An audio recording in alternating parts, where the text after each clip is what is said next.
speak my language. He just smiled and gave me a Vegemite sandwich.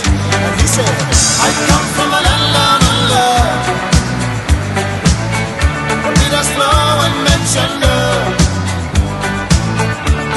can you hear the thunder? G'day.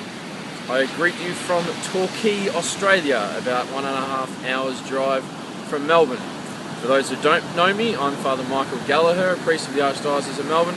Some of you may remember me as Deacon Michael, some of you will not remember me at all, but I've been the chaplain for the U Mary Rome campus the last 2 years, since getting involved 3 years ago through Father Jaden Nelson.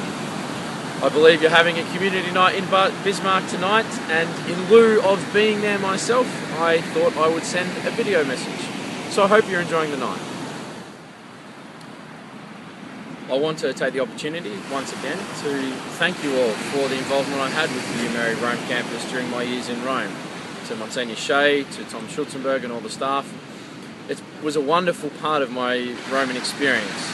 We just wouldn't have been the same without it. It was a privilege to meet all your students, to share with you an important experience in your lives, and it was a real privilege to be able to learn a lot about you and to share your dreams and aspirations.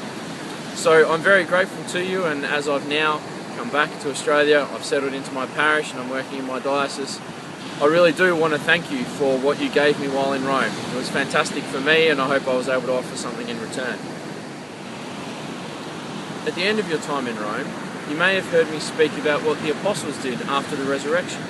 Having spent 3 years following Jesus around, having their lives radically transformed, hearing a completely new way of living, being commissioned as disciples, what did they do after the resurrection?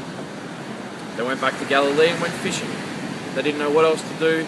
All they did was go back to what they were used to. And I probably posed the question to you at the end of your time in Rome.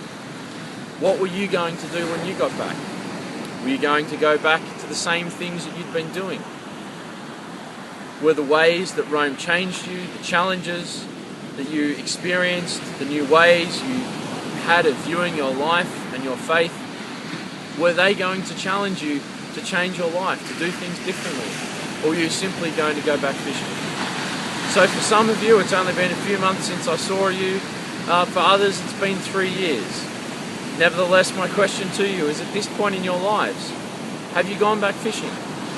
Have you allowed your time in Rome to affect the rest of your life?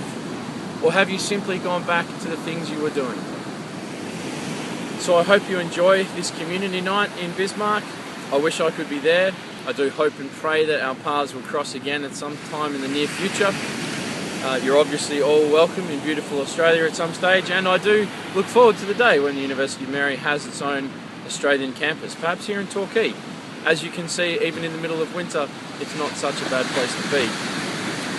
Please do pray for me, pray that I can be a holy and effective priest. I will keep you all in my prayers as I do each day, and until we meet again, God bless.